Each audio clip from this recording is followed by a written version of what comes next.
Does it? Yeah, it's fascinating. So good. Just differently.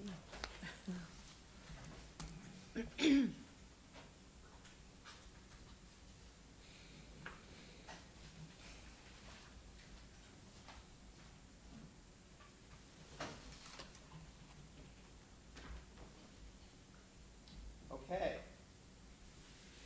Thank you for being here. I'd like to open the regular city council meeting Tuesday, September 24th, 2019. And we will begin with the Pledge of Allegiance. If everybody would stand and join me. I pledge allegiance to the flag of the United States of America and to the republic for which it stands, one nation, under God, indivisible, with liberty and justice for all. Thank you, and we will move now to the roll call. Mayor Ellsworth? Here. Vice Mayor Doring? Here. Councilmember Knudsen? Here. Silverstein? Here. Shuto? Here. Now we will move to public forum. This is an opportunity for members of the public to speak on any items that are not on the agenda for up to 4 minutes. And members of the public can only speak once at the meeting in public forum. Are there any public comments at this point?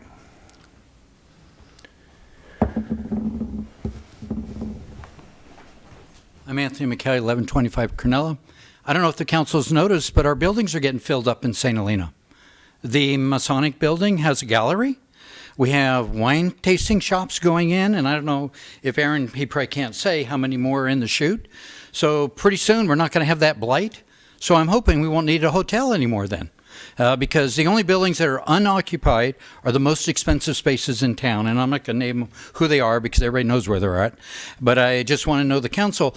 But the only problem is the businesses going in that can afford those rents, unfortunately, most of us won't be able to shop at. I won't be going to any wine shops, and obviously I'm not going to buy some world-class paintings, but they're the ones willing to pay the rent. And that's what we have created. We've created this high rent, so only certain businesses can come into town. But they're all getting filled up. So I'm just glad to see that. Thank you. Thank you. Is there any other public comment at this point? Seeing none, I'm going to move to reports by staff and city council, future agenda items, and AB 1234 reports. I will begin with our city attorney. No reports this evening. Thank you. And I will move to our city manager. Thank you, Mayor. Yesterday, 3 counties in California experienced power shutoffs. These are the PG&E public safety power shutdowns. Butte County, Nevada County, Yuba County, Napa County was under watch. We're still evaluating, and staff is participating in periodic calls through the day over the last couple of days and receiving reports. So there is a possibility that during the current heat wave and the conditions that we're experiencing today that we will potentially receive a power shutdown, but we will communicate if that's the case. We will communicate in multiple ways with our residents if that should occur. Secondly, tomorrow is the last day for our assistant to the city manager, Jessica D. Kine, who's with us tonight. She came to us not too long ago as our first assistant to the city manager. She's an extraordinary talent, and in the city she came from, they had a change of leadership, and her former city has invited her back to become their assistant city manager. So it's a terrific opportunity for her. She's had a very meaningful impact on the staff in a very short amount of time. The contributions she has made to the city have been very valuable, and I'm confident that she will make the same contributions to the city of Novato. So I just wanted to extend my congratulations to her and let her know that we'll miss her. Thank you. Thank you. And thanks for your work here, Jessica. It's appreciated. And I will move to our finance director, our city clerk. Are there any other department heads in the back I'm not seeing? No? Then I'll move to our planning director. I actually do have something to report. This morning we received a letter from HCD that we received our SB2 grant. We were awarded the $160,000 grant. So we'll be working with Finance Department. We'll be working with HCD on disbursement. So just wanted to make And that HCD announcement. is an acronym for? Housing Community Development. Very good, thank you. Thank you. A couple items to report out. First, we had a successful stormwater cleanup day on Saturday. Michael Fontana from Public Works and Idris Argan participated from the Public Works staff, and we collected about 400 pounds of trash with 25 community members, consisting of mostly students getting their high school community hours, Boy Scouts, and Councilmember Chateau and her two daughters were there, so it was really great, and we thank you so much for doing that. In addition, we, per council's direction at the last meeting, a letter was sent to the Public Works Director of the County of Napa regarding the opening of Pratt Avenue Bridge. They were going to consider it today at the Board of Supervisors meeting, but it's been continued, so I just wanted to provide you an update on that. In addition, paving will start next week. Monday morning, they'll be grinding and paving at Monte Vista and Grove Court, as well as Spring Street. And they will be starting paving on Tuesday and Wednesday, and then there'll be about a break, and then about mid-October, in time for the next council meeting, there'll be the slurry seal microsurfacing that'll start towards the end of the month. So that's more of the surface coat, whereas the big paving operations will be next week. So look for updated public noticing going out to the public, and we'll keep you informed. Very good. Councilperson Chateau? I had a few things. So you, Mayor, and the city manager and I all participated in a county-wide meeting on climate change, where we now have a working group that has representation, both electeds and city staff from all of our cities in town in Napa County and our county, and we came together and met, and we're going to now be meeting once a month. That same week, we had the climate strike down in Napa. There were many people from St. Helena that came to that, and children. And I was so appreciative of the city doing the coastal cleanup at our own Jacob Miley Park the very next day, where kids and people in the community could go and we could pick up trash in the creek and see what the impacts are, and more importantly, just be able to take action. The city staff was so wonderful with the kids, and it was an education and a very positive experience. It made me proud of our city. At the same time, we've also had Walk and Roll Month, that has had so much positive momentum for youth and kids in our town, walking and riding bikes and doing this with their parents, which is more safe. And there's even some volunteers out there that are not only doing the crosswalks, but also taking large groups of kids across some of our busy streets when they can't cross safely. And it's been very inspiring to see so many more kids on bikes and walking, and also pointing out how there are still some more safety concerns. And I encourage all kids to be careful. And then the last thing is that I did attend the library board meeting, and Skip Lane is on the Reimagine Civic St. Helena Steering Committee, and he presented the 4 options to the library board. So it was good to see that get out more into the public and be presented at least and ask for feedback. And I look forward to the next meeting on the steering committee. Thank you. Ms. Goberstein? I'm going to talk about one of my favorite programs, the Community Potluck, which is scheduled to take place on Thursday, October 17th. Unfortunately, a couple of our council members will be learning things in Long Beach at the League of California Cities convention, so you won't be able to join us, but I hope everybody else can come. New this year, we are having an apple dessert bake-off, and people are encouraged to bring a dessert. It's going to be put on a table, and they will all be judged by judges who I'm hoping will be members of the board of Up Valley Centers, which is the nonprofit organization that we will be honoring this year at the potluck for all the good work that they do in our community for families and for their immigrant services as well. Lastly, you should bring a chair, because this year we are also going to have music by Mike Greensil's Jazz Trio. And so while you're eating your potluck dinner, you can sit down and listen to Mike, who will be playing the street piano, which will be tuned the morning before, so that everything should be just fine. So please make it a point to mark the date. Thanks. Mr. Knudsen? We had another meeting of the publicly accessible open space and walking trails subcommittee of, did I say that twice? And things will be presented to the Parks and Rec Committee to be brought to council in a couple months this fall. So we're making good progress. Thank you. Very good. Mr. Doring? Nope. Okay, I have a few items. First of all, we are continuing to be in close contact with PG&E and our county emergency operations on potential power shutdowns. So as soon as we get information, we can put it out to the public. The most important thing that we've learned about our community being prepared is making sure everybody has 2 to 3 days of non-perishable food and water, and that will help in whatever situation comes up. So I just want to keep reiterating that. It's very high fire danger. It's very dry. There are winds.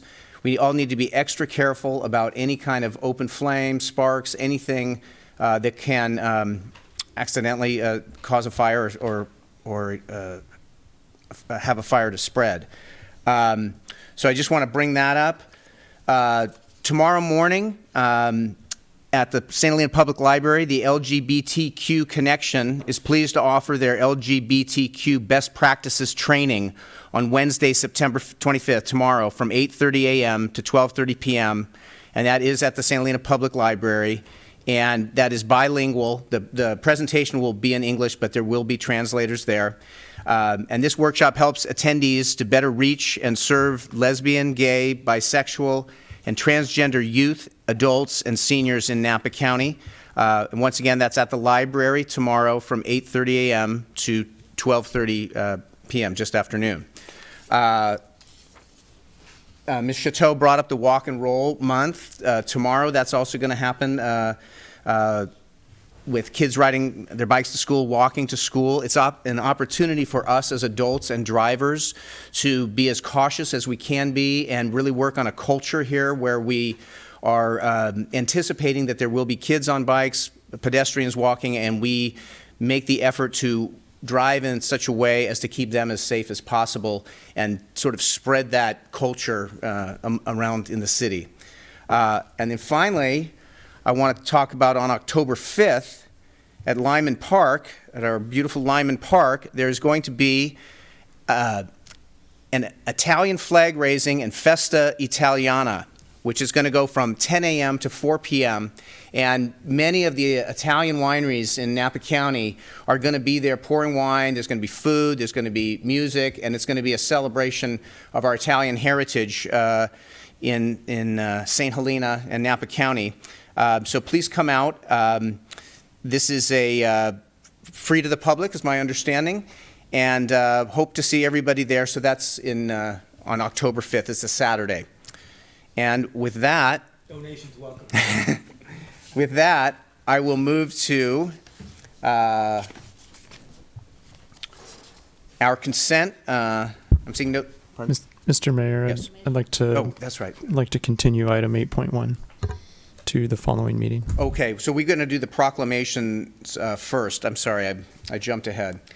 So first of all, we have item 6.1 is housing activities and the home grant update by Andrea Clark from the Housing Division, City of Napa. Welcome. Thank you. Okay. Feel free to adjust that mic.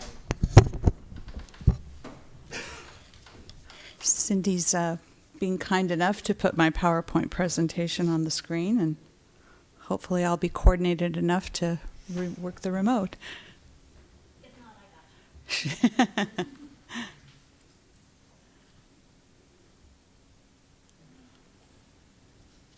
And there it is. All right. Well, thank you for having me come up this evening to speak to you. I wanted to share with you a little bit of the housing services that we perform for the city, and also give you a brief report out on the home grant that we just finished up for the city. And So the city does contract with the Housing Authority to provide a variety of housing services for you. And we've been in this contractual relationship, I think, since about 2007 or maybe even a little bit longer. But we provide services for the city to, in the form of technical assistance that's related to a variety of different housing functions, including assistance with regulatory agreements and compliance monitoring, homeless services, and rental assistance, and other housing services as requested by city staff. We are currently in our second year of our contract, and we will be coming to the city manager next spring to talk about renewing our contract.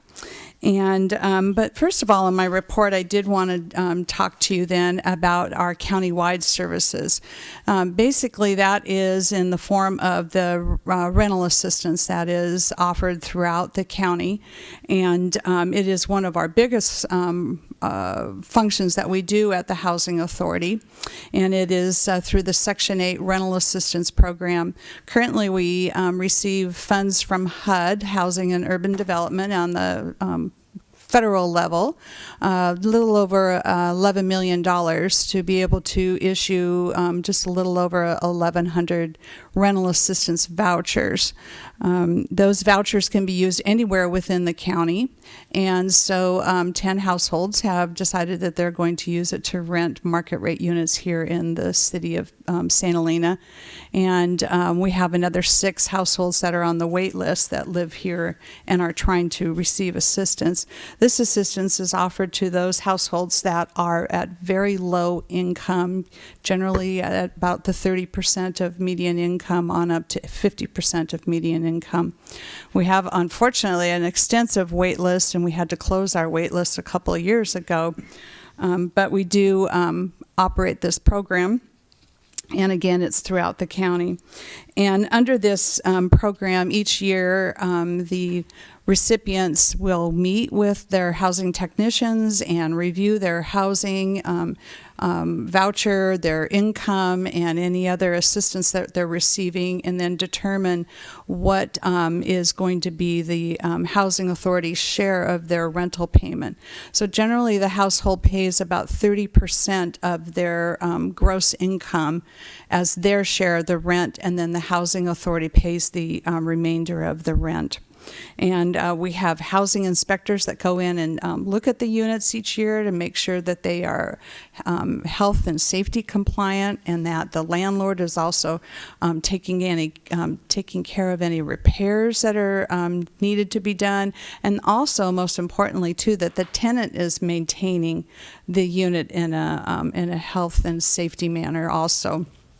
So they're touched by the Housing Authority a couple times a year, and so that's in our biggest area of county-wide assistance that we are representing you. Also, the homeless assistance programs throughout the county of Napa.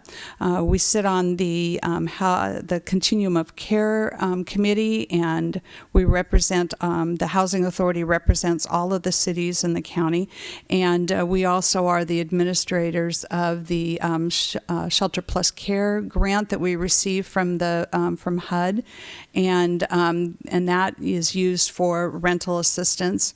Some of the other housing agencies that are on the committee use their funds for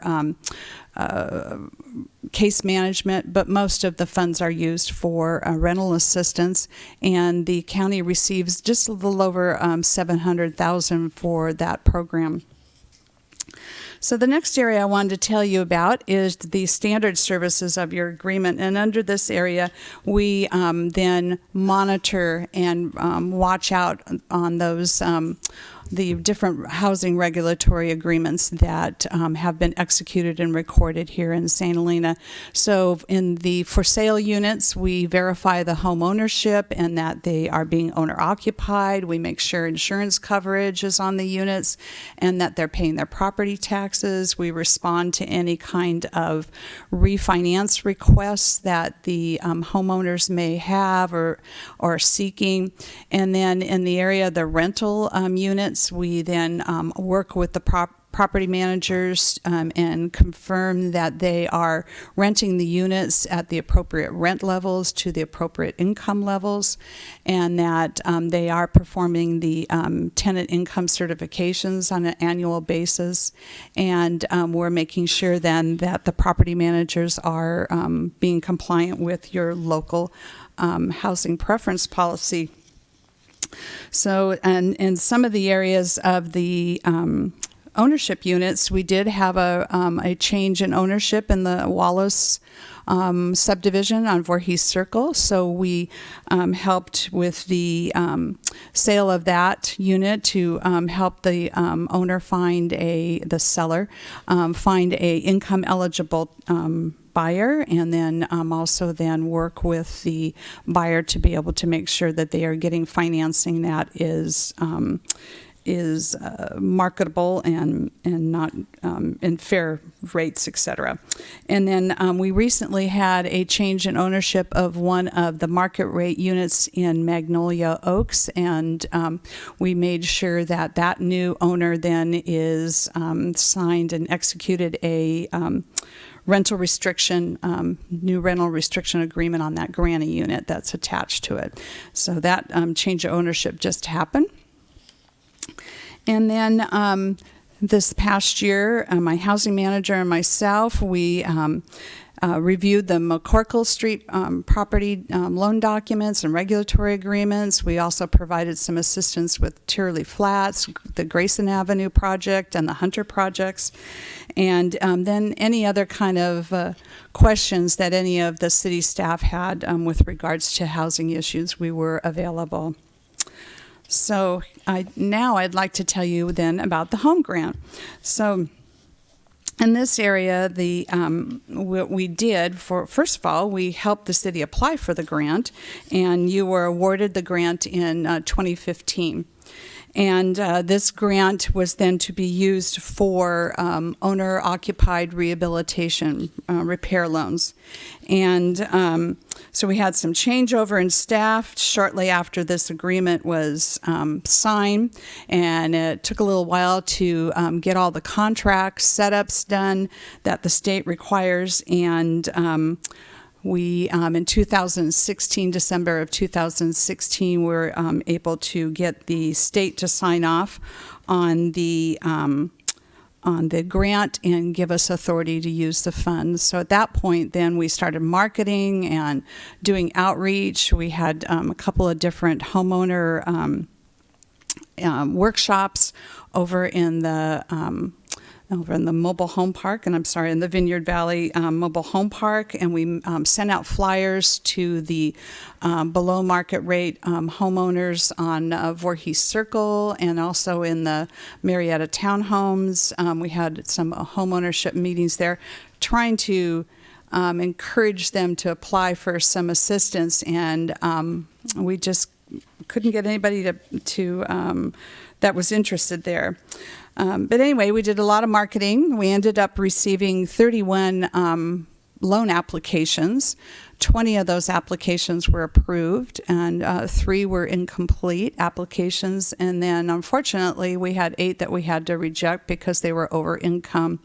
And then one of those approved applicants decided that they would just withdraw the application before we even started doing any kind of inspections or actually getting into contract. So part of the work that we do in that loan application is doing a income eligibility. We make sure that the applicant is eligible, but also that the unit that they are requesting to have assistance on is an eligible unit. We do inspections to see what type of work they want done. We do a work write-up.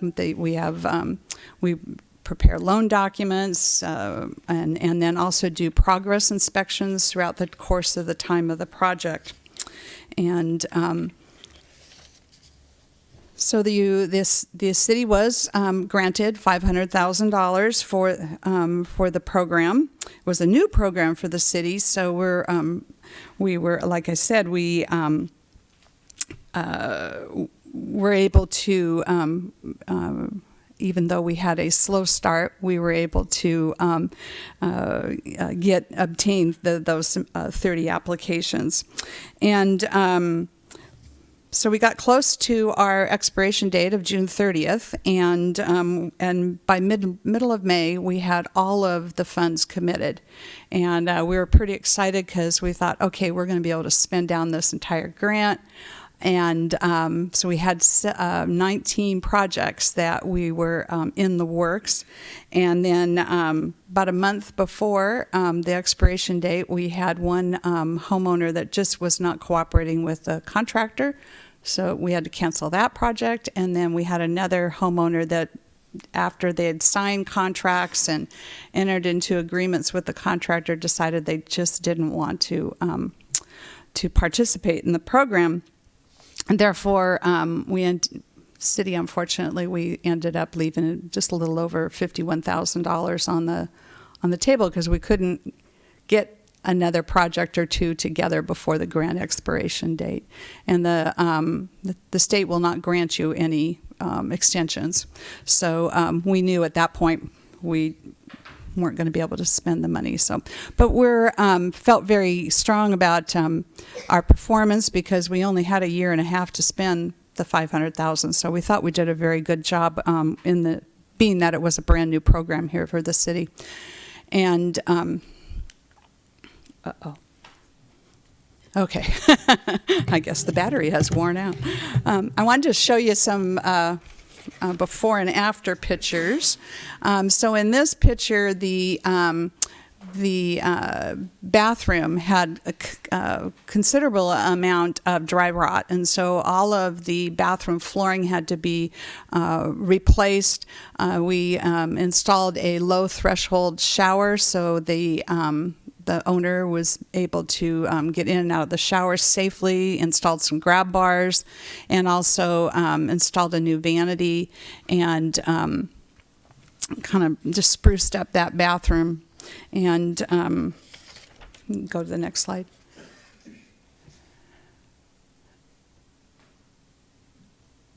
It takes them a little, oopsie.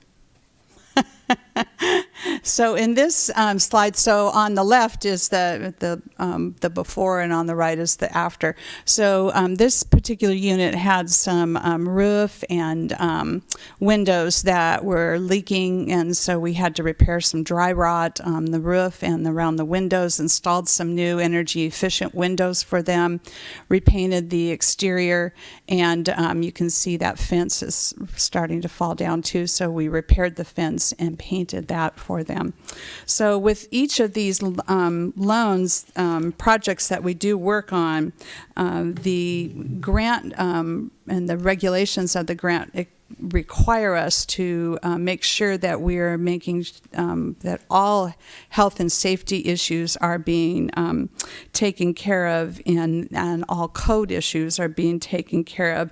So one of the things that we also were looking at is if the units had the seismic bracing underneath, to make sure that they're not going to fall off their pier blocks during a case of a earthquake, and that all of the code and safety issues are being taken care of. So during the grant period, our main functions that we performed on behalf of this state is that the city, is that we were submitting all required quarterly reports to the state, and any annual reports. We were preparing the grant drawdown documents, and just generally taking care of the fiscal and status reporting to the state. And under our current housing services agreement, then we will continue to do that reporting. The standard agreement that the city signed, you are required to continue to monitor till 2034 that all of those units that you assisted are now remaining owner occupied, and that the taxes and insurance are being taken care of on those units. So part of our contract then will be to perform that annual monitoring for you, and also submit any quarterly and annual reporting that will be required. So one of the things that's nice about the home grant is that if you do receive any loan repayments, if anybody sells their unit, they will be required to repay the loan. Those funds stay with the city. They do not have to be returned to the state, and then you can then establish a revolving loan fund. So we would be then available to help and do loan servicing for that fund if you ever do get those loan repayments. All of the loans that were issued were 30-year deferred payment loans. That's one of the regulations of the program. And so unless they're going to sell the unit, probably you won't receive any payoffs anytime soon. But we would really encourage the city to be willing to apply for any new funds, since we do have some momentum in the program. So the home and CDBG notices of funding, we are told that are probably going to come out late this fall to early next calendar year. And of course, if the city is wanting us to, we would be able to prepare those applications so that you can continue that program. And I do want to thank you for letting me come tonight and give my report to you. And I'd be glad to answer any questions that you might have. Well, thank you very much for coming and letting us know what's going on. Are there any initial questions, comments? Yeah, I have a question. Thank you very much for your work, and thanks for coming today. I'm not really familiar with Section 8 housing, but it sort of jumped out at me. So maybe you can help me with this question. So there are 10 St. Helena households receiving rental assistance out of 1,100 countywide, right? So that's 1%. So we have very few Section 8 housing receiving rental assistance in town. But we do have 6 on the waiting list.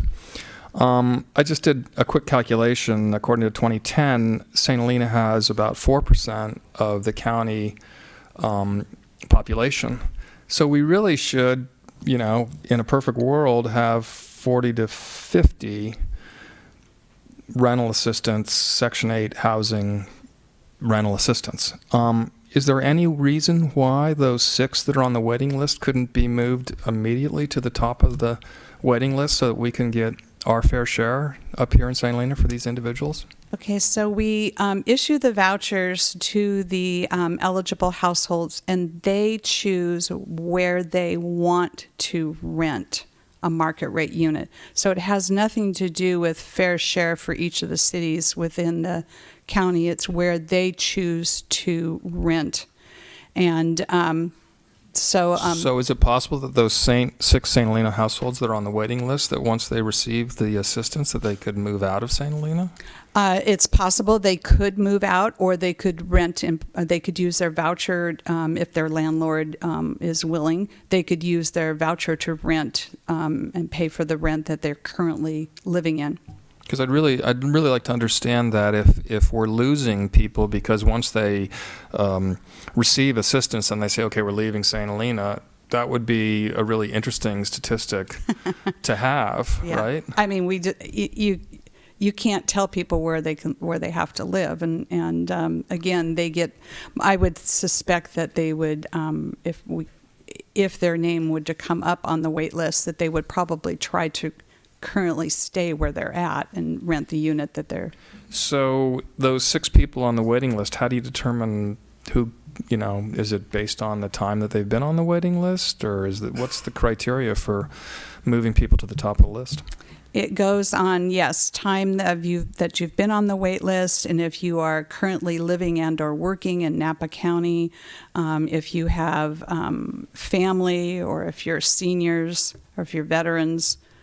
So we try to give some priority to those folks that are currently living and working in the county. So I'd also encourage you to, as part of your criteria, to think about where they're living currently, just because I feel bad that we're sort of underserving those that need our assistance up here compared to other parts in the county.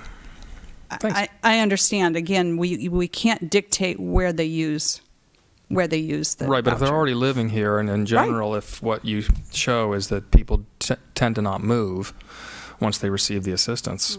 I'm going to hope that maybe those 6 folks could stay here, and it'd be lovely if they somehow, if that was part of the criteria to sort of rebalance, if that's possible. Understood. Thanks. Any other council questions, comments? I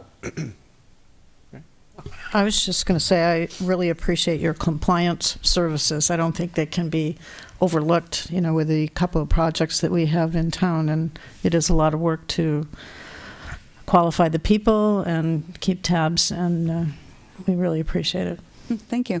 Mr. Doring? I want to second that. I think what the work you do is remarkably important for our community, and so I think what we saw with the home the home grant, I think it was very successful. There were a few things that maybe didn't go quite as planned, but overall I thought it was very successful. And so that's something you can keep an eye on for more opportunities like that come our way. And then the down payment assistance, is that something that you help with as well if somebody is looking for that? Yes, sir. So my main function at the Housing Authority is to operate the down payment assistance program. Okay. So we have looked at the feasibility here a number of times for St. Helena, and generally the maximum funding that the city can receive in the grant is $1 million. And so when we looked at the feasibility of how that would work with a down payment assistance program, if your average house, say, is $800,000, to make that purchase affordable to a low-income household, because the funds have to be used for low income. Currently, I believe low income is somewhere around $79,000. So for somebody at that income level, their first mortgage loan cannot be more than about $300,000. So if we were to use down payment assistance here, you would have to subsidize that unit maybe $400,000 to $500,000. So your $1 million wouldn't go very far. Gotcha. Right? So maybe 1 to 2 households. So on the flip side, you used your $500,000 and you assisted 17 households. Right. Okay. So if we keep having this conversation with you and working with you, hopefully we can keep finding new ways to be helpful. Yes, absolutely. And also maybe some of those BMR units that are being projected could be some funding that we could secure for those. Okay, very good. Well, it's very much appreciated your being here. Thank you. You're welcome. Thank you. Okay. Now we are going to move on to the Travel and Tourism Week proclamation that I'm going to give up at the podium, and then we'll have our Visit Napa Valley 2019 annual report by Linsey Gallagher, President and CEO. I'm well, thanks. How are you? Thank you. Okay.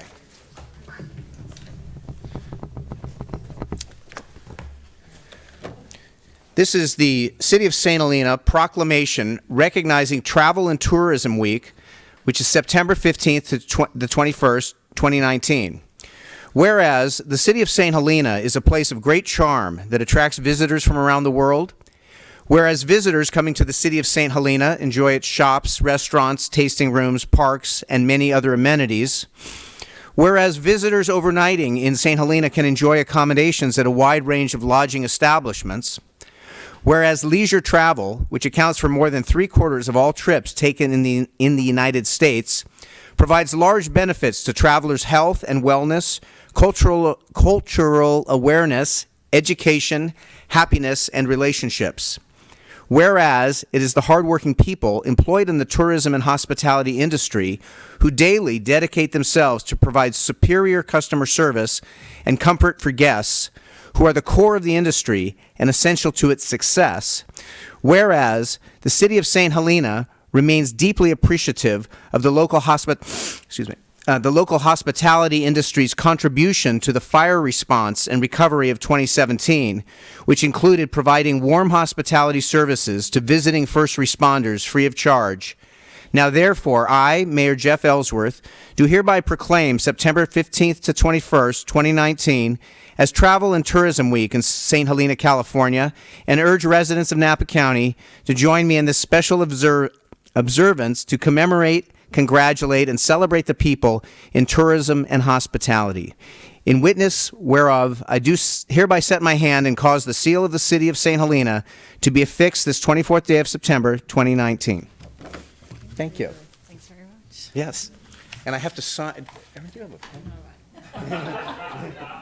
Oh, I have one right here. Right here. I have it. There we go. Thank you. Sorry we're tardy. Thank you. Thanks so much. Yes. Okay. Thank you. All right. Thank you very much. I have PowerPoint, if that's okay. Is that Yes, all right? yes, okay. absolutely. I'm going to leave Awesome. that with you Great. so I can sit Okay. down. I'll go quickly, but you may not want to stand. Thank you very much. Thank you, Mayor, for the. Okay.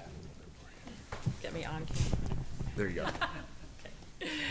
Thank you for the opportunity to be here today. I'm Linsey Gallagher with Visit Napa Valley. I joined the organization earlier this spring, and I appreciate the opportunity to get to give you an update today on all the great work that my team and our hospitality industry throughout the valley have been doing. So.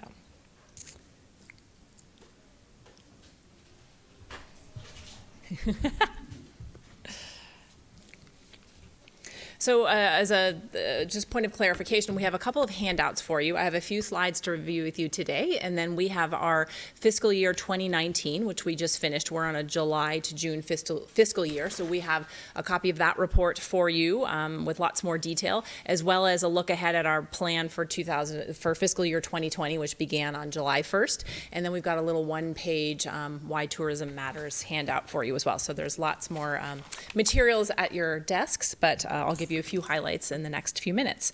So this first slide shows you our fiscal year 2019 key metrics for Visit Napa Valley. And I don't intend for you to read all of the details, but just want to point out across the various channels of paid, owned, and earned media, group and travel trade, visitation, our partnerships, our welcome center, our community, and our industry work. Visit Napa Valley is engaging in the development and deployment and stewardship of a really fully integrated plan throughout the year and throughout the valley. We layer our paid, earned, and owned media channels along with direct sales efforts to tell the complete Napa Valley story and to strategically drive group and leisure business here to the Napa Valley in key times of need. And let's see, are we alive or out of battery? Okay, all right, thank you for that. Okay, so next, this is a recap of the statistics from Smith Travel Research, or the STAR report, which many of you may be familiar with.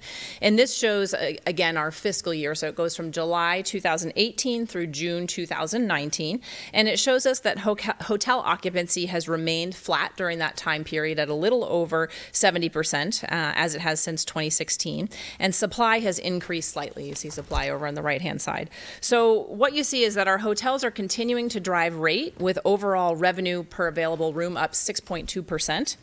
And if we look ahead to July and August, we've received the numbers for the last 2 months, and we're showing growth in both occupancy and ADR over that time period, with RevPAR up 6.3% and 16.5% respectively over the last 2 months. So really great trends for us going into the summer. And we're also quite optimistic that the 2019 high season is going to finish strong for us as well. As we move into what we call our Cabernet season, which is essentially from November through March, our slower season, we're hearing from our hotel partners that they're seeing declining business volume and shorter-term bookings. So our Visit Napa Valley team will, of course, continue to focus on driving demand and watching for signs of a softening economy during that shoulder season, if you will.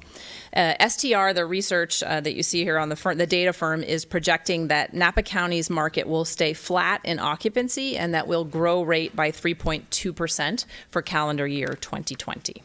Next slide, thank you. Almost 90% of Visit Napa Valley's funding comes from the hotel self-assessed tourism improvement district, with additional revenue from partnerships and our welcome center retail sales. So what you see here on the budget is here on the screen is our annual revenue and our annual expenses for the Visit Napa Valley team. Our direct sales and marketing team efforts account for around 70% of our total expenditures. Next, I want to share with you some components of our strategic long-range plan, which we began to develop right after I started this spring. And we took the opportunity together with our stakeholders throughout the valley and started to unpack a 3-year strategic plan. But more importantly, we made a shift in our focus from being a destination marketing organization to a destination management organization. And we now have a mission to promote, protect, and enhance the Napa Valley as a dynamic place to visit, to live, and to work. So through the benefits of tourism, we hope to strengthen the community's economic position and provide opportunities for our residents as well. This next slide shows you some of the work that we did during the strategic planning process this spring. So we were starting this 3-year strategic plan, and we worked with both our board and many other countywide stakeholders to get input at the beginning of the process. And what you see here on this screen, we worked with an organization called Destinations International that helps with strategic planning of destinations and tourism. And we are in the upper right-hand quadrant of this chart, and that is really the sweet spot where everybody wants to be. So we are ranked as a trailblazer destination. And what that means is that we have very strong community engagement, but we're also an established destination for visitation.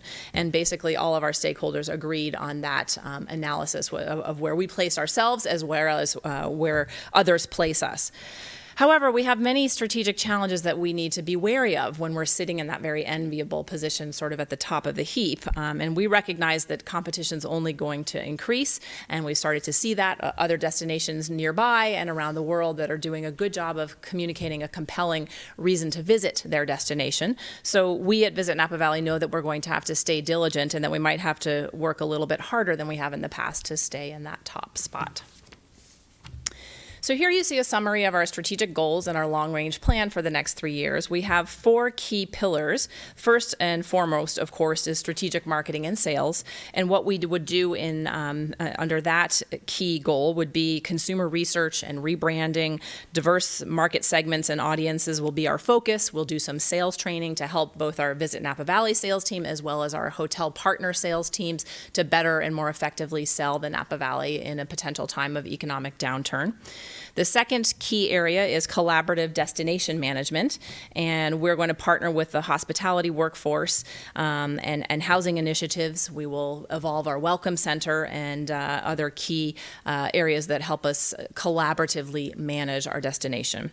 The third area is proactive partner and community engagement, and we will plan to expand our Tourism Matters campaign to be a year-round effort. We started that really in the spring and the May timeframe, and we found that a lot of that messaging and a lot of those the positive aspects of tourism were hitting a chord with members of the community, and people were understanding that tourism is a partner along with residents and contributing to the community. So we will hope to continue that dialogue with the community on a year-round effort. And Catherine Haywood on my team did a great job with some efforts around the National Tourism and Travel Week in May with some community service components as well as other pieces of the puzzle that connected us with the residents, I think, and we hope to continue that. And finally, the fourth pillar is organizational excellence. Obviously, we strive to be a world-class organization at Visit Napa Valley. So looking ahead, I'm going to give you just a couple of summaries of our key objectives for 2020, and you have the full report handed out to you tonight as well. But number one, we're going to look to drive demand through consumer marketing as well as leisure and group direct sales to top domestic and international markets with a strong focus here in California. The second objective is to support the delivery of consistent destination and partner information as well as delivering world-class hospitality. Our third objective is to ensure that we have strategic growth in visitor management by promoting the off-peak need periods that we call our Cabernet season, which is November through April, as well as the midweek timeframe from Sunday through Thursday. And then the fourth objective is to proactively promote that lodging and tourism are good community partners and also economic drivers. And we'll do that by targeting a variety of audiences like those you see on the right side of the screen. So tourism has a positive economic impact for our community. It stimulates investment in business and also provides jobs, and it also culturally enriches our lives. This next slide is a fun one. It talks about some of the, through our consumer research, what are some of the most liked aspects of the Napa Valley? And you see so many positive and compelling things that consumers and visitors from around the world are saying about the Napa Valley. And we're very, very fortunate to have so many positive associations. There are many destinations that would be, are very envious of where we are and the positive association people have with the Napa Valley from around the world.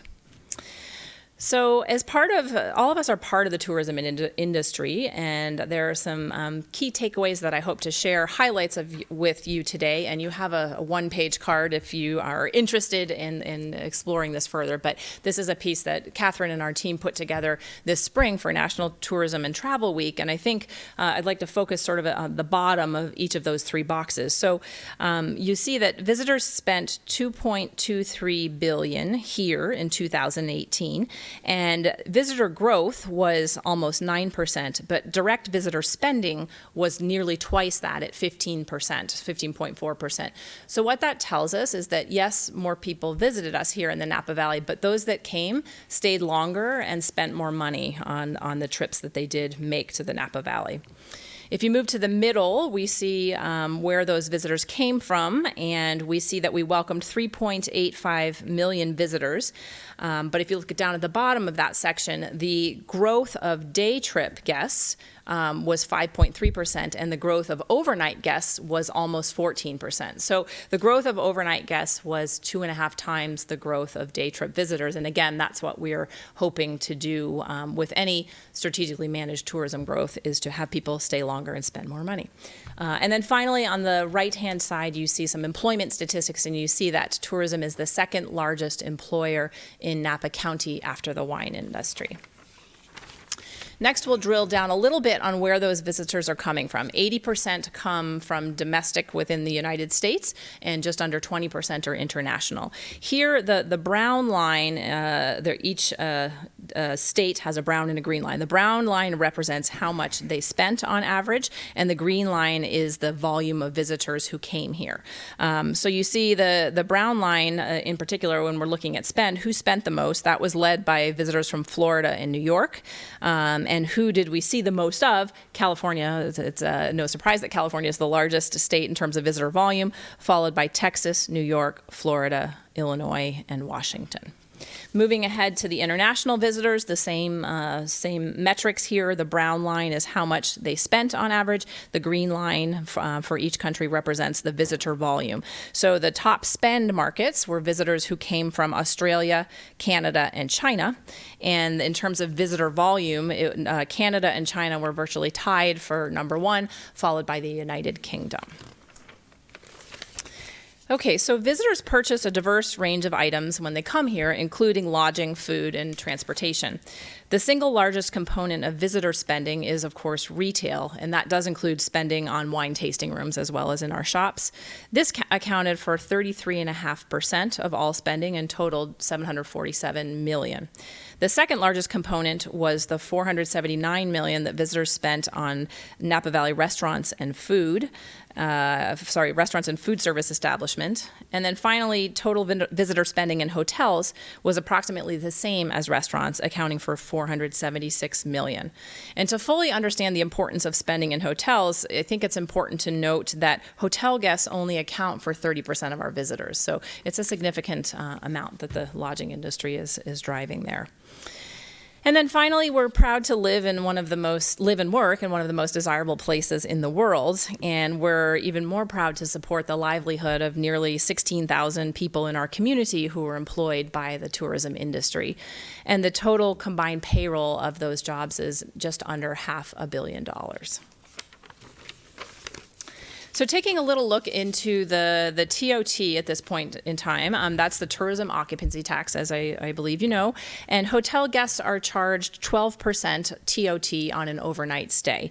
These funds account to $53 million in TOT generated directly from hotel stays, plus there's an additional $18 million in property taxes that are paid by lodging, as well as $14 million in retail sales tax. So it totals $85.1 million in revenue for the community that comes in from tourism spending. And then just a couple more slides breaking that TOT out a little bit further. Thank you. Onto this slide, you'll see on the wheel here the TOT by jurisdiction. So the city of Napa is the green line sort of on the right side of the circle, followed by the unincorporated county, and down through the valley, Yountville, St. Helena, Calistoga, and American Canyon. And then we have two more slides just to break that out. So here you see each jurisdiction and their TOT growth over calendar year. I know it's hard to read. It starts in 2011 and goes through 2018. And so you can see we had pretty much growth overall across the jurisdictions. And then finally we have a slide that breaks the TOT revenue provided to each town out individually. And you can see that TOT revenue can be a very significant portion of the general fund of any given jurisdiction. So with that, that's kind of the report on where we were in 2019, where we're hoping to go in 2020. And I thank you for the time today. I'm happy to answer any questions if there are. Thank you. Are there any questions, any thoughts? I have a comment, but other people can go first. May I just ask a question? Revenues and expenses, it's about a little over $7 million. How does that compare to Sonoma County or Monterey County or any other comparable county? Pretty close. Pretty close. So they're a little bit less. I think Sonoma County is in like the high sixes, and Monterey is in the high fives, low sixes. So it's comparable. I think ours is a little bit more, but not a lot more. And those are obviously bigger destinations in terms of the geographical area, at least. I'm not sure it's a fair comparison, but I'll ask a question anyway. Same kind of a question. The $492 million in combined payroll, it's hard for me to judge whether that's good, bad, or whatever. How does that compare with other comparable counties or jurisdictions? That's a good question. I don't know that. Catherine, do you? That's a Dr. Eiler question. Okay. I can get that offline. We can look into that as well. It's a good, we should follow up on that. I will say that I don't have it in front of me, but I do know that total payroll number grew double digits from 2016. So, the jobs grew, but the payroll component grew even more than the number of jobs. So I think that's an encouraging sign. Thank you. Congratulations on your appointment, by the way. So Thank good for you. you for making this happen. I wanted to make a couple comments. First of all, the occupancy, just to put it in context, a 71% occupancy year-round is extremely good. This is this is crazy good. There are not empty rooms, basically, because this is rainy season, smoke season. This is incredible, actually. And the ADR that your folks are getting for these rooms is also extremely strong. So just to put it in context, if we were to compare it to other regions, this shows really high demand by tourists to come here. The second thing is I love your mission, promote, protect, and enhance. I love the protect and enhance aspect, and I would, when you combine that with sort of the trailblazer side to the way that the Napa visitors positioned, I would really encourage you to think about your group in ways that you can trailblaze around protecting and enhancing. I was really good friends with the manager at Calistoga Ranch for many years. She was the manager there. And some of the innovative things that they did there regarding putting bees, having chicken coops, having filtered water before that was common. And I think part of the challenge that we have in Napa Valley is we have terrible, terrible traffic. And if there's ways that the association can figure out to move people without requiring them to have their own cars, or some sort of push towards electric, or something that can be a way for the tourism industry to help lead the way. I think many of these visitors would like to have alternate modes to come here, and I think some creative thinking, I don't know what it is because I'm not in the tourism business, but I'd really encourage you guys to think about. And then the final, it'd be nice to know in your final slide about the sort of the retail spend for visitors to Napa Valley. Like right now, you've got sort of $500 million in lodging, $480 million in restaurants, and $750 million in retail. And how that $750 million gets generated and sort of what the growth has, it'd be really nice to see. We get questions about whether our retail is being, the retail that's outside of the resorts itself is being supported by, the question is once you do a couple wineries and you're sitting back in your hotel room, do you really want to get out and go shopping, or do you want to do you want to get out and go to restaurants? And so thinking about that from a broad base, are those people so captured that then they just are stuck in their hotel room, or how do they get out? I think that's really an interesting thing. And thank you for also doing the comparative statistics regarding where the visitors are going. So thank you. No. Thank you. If I could respond just quickly to this, a couple points. So first of all, I was with both the U.S. travel and the Visit California and California travel folks over the course of the last week. And so those are our counterparts within California or within the United States. And to echo your first point, we are the envy of every other destination out there, driven by San Francisco, which is seeing really unbelievable ADR and occupancy. San Francisco is leading the United States in that regard. And we are, for a smaller destination, are really very fortunate and have worked hard to build that business. But we are definitely the envy of the rest of the United States, if not the rest of the world. So I appreciate those comments. On the transportation front, as you may have heard, both Visit Napa Valley and Napa Valley Vintners have come together to come up with the private match on a public-private partnership with MTC, which is the Metropolitan Transportation Committee, I believe, Commission. And so MTC has given $1 million to fund the first rural project that is intended to address the single person in a single vehicle at certain times of the day here in the Napa Valley that really is contributing to our traffic problem. So we have lots more details on that, but we just launched that project this month and have kicked it off. Visit Napa Valley and Napa Valley Vintners together will provide the $250,000 even match of that, and MTC has provided $1 million in the pilot phase of this project. And so, I'd love to share those successes along the way, but it was important to me. It was one of the first things I had to ask of our board when I took this role, but for me, it's important that we are part of a solution and that we are trying to influence those traffic patterns and that we're trying to, again, be solutions oriented with that because we do bring a lot of people here to the Valley and we have 16,000 people working in the industry every day. So we are, again, coming to the table both with our checkbook and with, trying to lend some weight behind solving some of the traffic issues. So I hope that we're successful. We have many of our larger winery and hotel partners in the Valley are participating in the pilot phase of that program. And my hope is that the incentives that are offered there will really help to mitigate that traffic flow at certain times of the day with one person in one car going to and from work. So that's that. And I certainly we will look into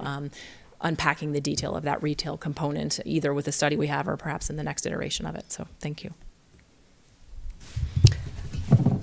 Go ahead. No, I was just going to say quickly, David got my question about retail. I wanted to know about that too. I think it could be helpful. Thank you. Thank you for your presentation. There's usually another volume that goes with this report, and I know I've seen it, and it's very useful because it does provide visitor detail about what they do. And I apologize for looking at my phone, but I had to look it up.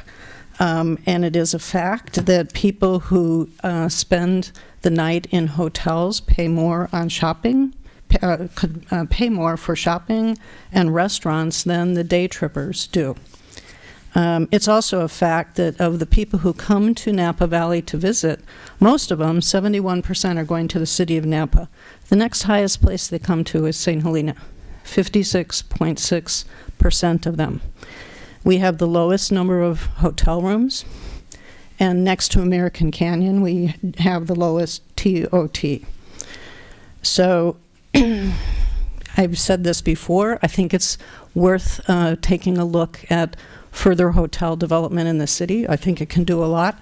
And in terms of traffic, it might encourage people to stay put instead of driving up here to visit for the day and then going and spending the night in Calistoga or Yountville or down in the city of Napa. So I really appreciate the information you provide. I think it's very useful analysis, very detailed. Thank you.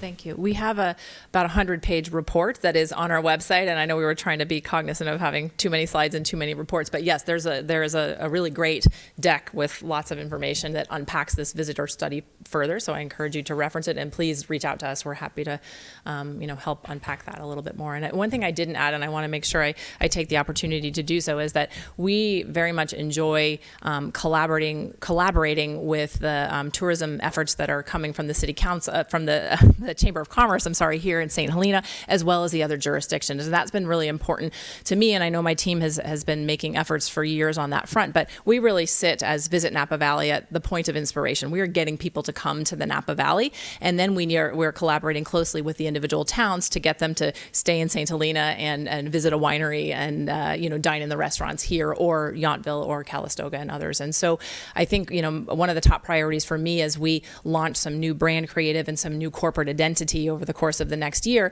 is that we are very much aligned and embraced by the jurisdictions and their efforts. And really, we need every dollar that each other has, and we need to work together collaboratively to make sure that there's a compelling Napa Valley message, and within that a St. Helena message, and within that a certain winery or hotel or restaurant message as well. And so anyway, I'm committed to that, and I know that Amy at the St. Helena Chamber and her counterparts throughout the Valley have come to the table very excited about that dialogue as well. So.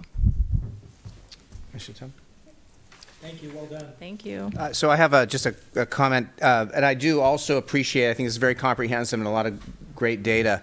And it sounds like you're doing this, but I wanted to make sure that as we look at what we're doing, we're looking with a lens with climate concerns. This is something that is a building and growing concern with a cumulative effect of what we do as it adds to the global, what we do here locally.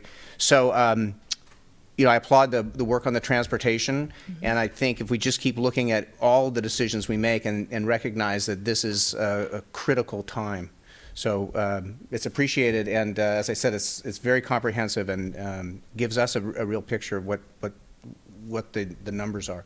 Yeah, and I neglected to mention that in those meetings that we've been having, both with U.S. travel and the Visit California component, sustainability and environmental stewardship is really the lead in those conversations, right? So there's a lot of dialogue happening about how can the tourism industry play a leading role? How can we partner with hotels and other visitor-serving businesses to help our visitors as well as the employee base to really have that foremost in their mind? And what are some techniques or certifications or what have you? And so there really is a lot of great conversation happening around that industry-wide, and we are just starting to unpack how can we make that work here for Visit Napa Valley. I spent the last 10 years at the California Wine Institute, so I'm very familiar with the California Sustainable Wine Growing Program, and I know the Napa Green Program well here in the Valley, and so I personally would like to see us take a leadership role with the tourism industry in that regard, and I see that becoming a priority over the months ahead. But there's a lot of great paving of the road happening both nationally and here in California with the tourism industry wrestling with this and trying to be a leader and a good partner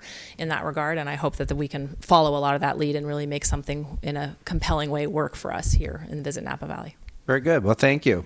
Thank you. Very much appreciated having you here. Mayor, Yes. Any opportunity for any public comment? Oh, yes. Is this on this item? Yes. Is there public comment on this item?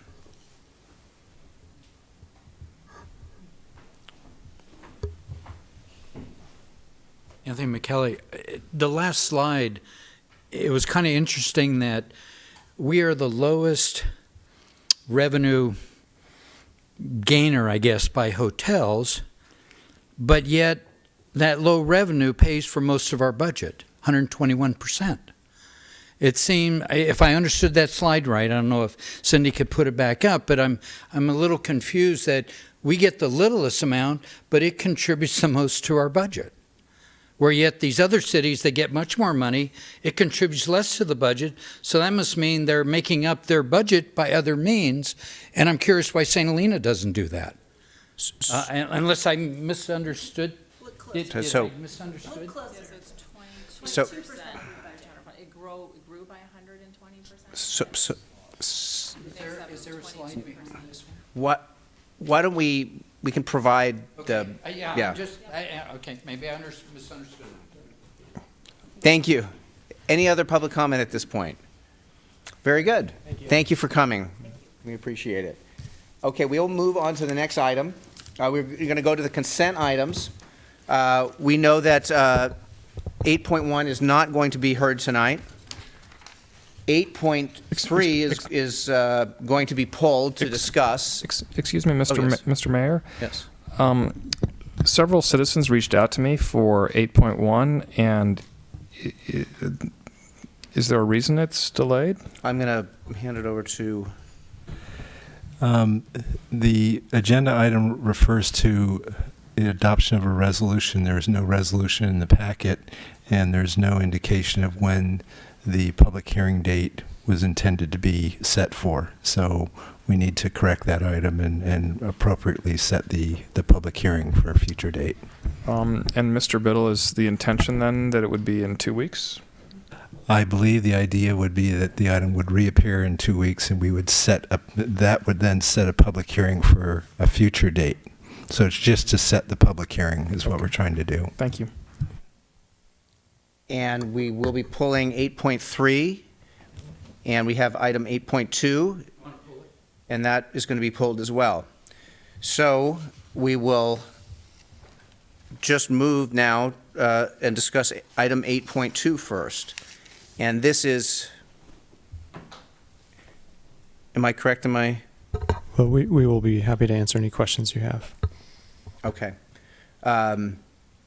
So does the person who pulled it want to come up and ask it a question on 8.2?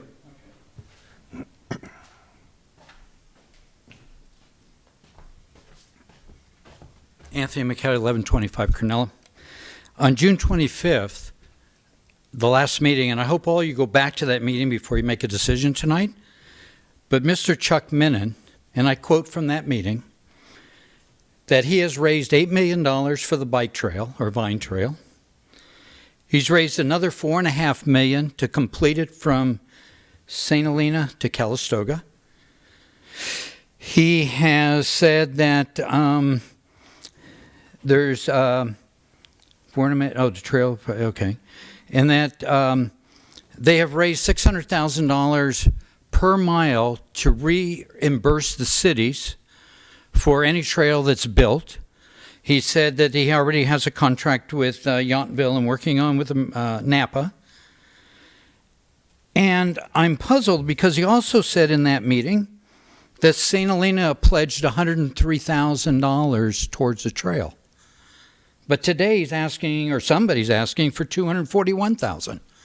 And we've already spent, at that meeting on the June 21st, we spent $32,000 to analyze the trail through St. Helena.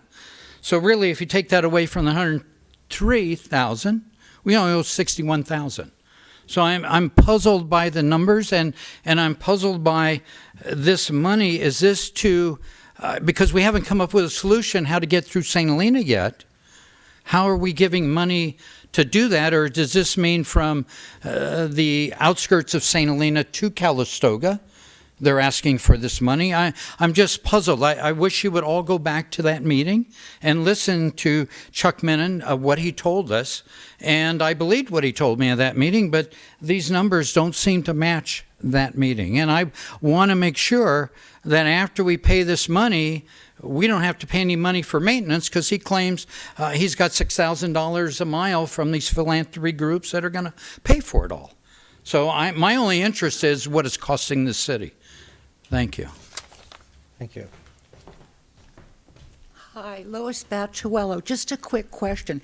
You have pulled agenda item 8.2. Is that what we're saying? Yes, and that's what we're discussing at this point. Oh, okay. Well, I can wait. I really have no particular thing to say other than what I've put in my letter, except that we don't find Farm Bureau participating because it's been taken over by developers. I hate to say that. The same people who want to develop a resort hotel, Craig and Catherine Hall, Mike Reynolds, everybody else. So you might as well start saying, what's going to happen to the ag preserve? Okay? It's not just what's going to happen to the farmers on Ellers Lane. I have a way of making that go bye-bye. I'm the beloved cousin of a United States attorney, You can't threaten, intimidate, interfere with my life, things of that sort, and I'll be making a formal complaint. Anybody who continues to do that can face 5 years in prison, okay? Because this is not a lawful project in the county. So all I'm trying to do is protect the city and our reputation, not getting involved because something big is happening, okay? That's it, and thank you for your time. Thank you. Is there any other public comment on this item? Seeing none, I'll bring it back to the council. Are there any thoughts? Oh.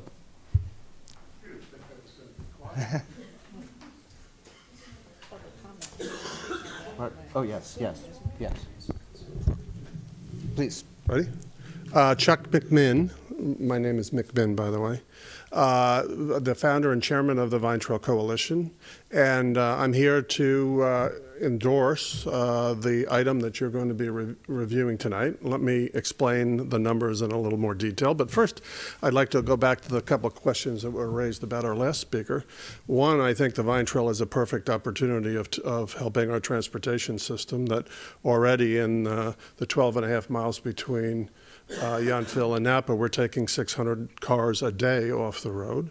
And to the notion of climate change, 600 cars a day off the road certainly contributes to being better environmental stewards.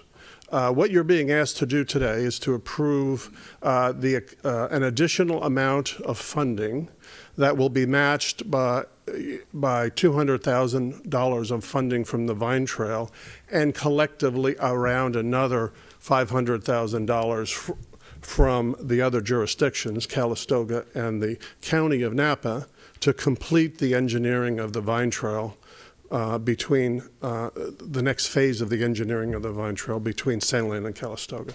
As it's turned out, the budget for the engineering, because the trail is more complicated than the Oakville section off of which the engineering estimate was based, means that more money is needed to do engineering.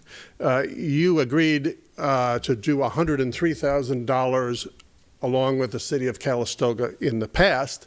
This is an incremental request because the engineering is coming in a little bit higher. To the question about Ellers Lane, I'm happy to be able to say publicly tonight that the two landowners that we were hoping would allow us to cross their property, which would allow us to keep the trail along Highway 29, have verbally agreed to allow us to do that. If their verbal agreement turns into easement agreements, the primary route of the Vine Trail will not be on Ellers Lane. It'll be along Highway 29 all the way up to Bothay Park, in which it crosses the highway, goes through Bothay, and comes back to the east side and goes up to Calistoga. So I think we've made a lot of progress, and with local landowners agreeing that, after all, that would be a good thing to allow the Vine Trail on their property. We still as backup, if for some reason the legal easements don't fall through, are looking at Ellers Lane as the backup to get through the county. As to the issue of the ag preserve in the county, that's not really your jurisdiction. It's in the county, in the ag preserve. The county's Board of Supervisors has taken up this exact item already, and county council has affirmed on multiple occasions that the county does have the right, the county, as opposed to a private landowner, does have the right to build a trail in the ag preserve. Not something you need to worry about today, but something certainly that county council on several occasions is opined to. So as to all of the dollars adding up, you are well advised by your planning department on where the dollars are. All the dollar values that are in your document are correct. All the dollar values that were in your document the last time that I got up here and spoke are correct. I think that's all, unless anybody has some questions. Is there some clarification in terms of what we're approving tonight, in terms of what we're adding to? Is there a clarification on how much that is? Just for clarity. The total request, I don't believe officially it was brought to council originally for the $103,000, but the official request is dedicating $241,000 of Measure T equivalent funds, which is required to receive our Measure T funds for road paving, $241,000, split over 2 fiscal years. Okay. So how does that relate to what we just approved a month or so ago? That was for the segment between Grayson and Pratt Avenue. This segment that we're approving tonight is just from Pratt Avenue to Deer Park, our share of the cost of the Vine Trail design from Pratt Avenue. There's a $6.4 million ATP grant, as stated in the report, for construction funds, and the additional request is for the engineering design. And is there going to be a further request after this? It's very confusing. So the state of the project is in engineering. There is a total of $10.5 million in funding, plus this request for an additional $241,000 from you, $800,000 in total, to get us to a point where we can bid this contract out to contractors in 2021 to get really the real number of what it's going to cost to build. So the current estimate from the engineers hired by NVTA is a $10.1 million project under the 10.5 that has been raised and allocated. But there is a swing from anywhere between 9.5 and more than 12, depending on a bunch of puts and takes that might happen between now and 2021. So what's confusing to me and to citizens, I think we're broadly excited. We see the value of the Vine Trail. What's confusing is sort of the drip, drip, drip, right? So we had a drip a month ago, which was about doing studies, feasibility through the town of St. Helena. Now we've got another drip about going north to Calistoga. And Calistoga is also, presumably, it's 1-for-1 between Calistoga and us, right? It is. They're going to be delivering the same amount, and this is 241, but it's only 120 this year and 121 next year. Is that correct? In the report, it's $103,000 for 1920, and then $118,750 in 2021 with an additional of $19,250 of general funds. And did we already? Actually, it's 103. Okay, the total will be 138 in 2021 to cover the shortfall. Got it. And so, and what have we devoted so far to this segment? This segment, what was through the letter of support and the application for the ATP grant over 5 years ago, was $103,000. None of which has been spent yet. The city, none of the city nor the county has spent any money yet. You're just allocating so we've money allocated to be spent in 103, and so this is an additional 241 on top of the 103. We never officially came to council for the 103. Now we are bringing the 103. This is why it's confusing. This precludes what we. It includes the prior allocation, which was never spent. So, in fact, this additional allocation is 241 minus 103. So it's 138. Correct. Right. Thank you. And I will say that the $32,000 you approved several meetings ago was on a different segment. It was on the segment within the city of St. Helena, and it's not even to construct that segment. It's to support the feasibility of what the route will be through St. Helena. Railroad Avenue or whatever it ends up being. Exactly. Okay. Any other comments? I have a comment. Generally, I support this. I think it's important that we recognize that we are receiving Measure T funds, and we have an obligation to spend some of those funds on Class 1 bike trails, which are difficult to do in the city of St. Helena, as we've discussed previously. And this money, my understanding is, will go to our credit for having put the funds that we need to work on Class 1 trails. My only concern here is the easement agreement, which I have seen. I noticed in our resolution, we're not approving the terms of the easement agreement, which I think is good because I myself have some questions on it. My understanding is that in St. Helena, there is a point where you come down 29, and then the proposal is to have an easement through the Behringer tank property, basically, to get to Pratt Avenue.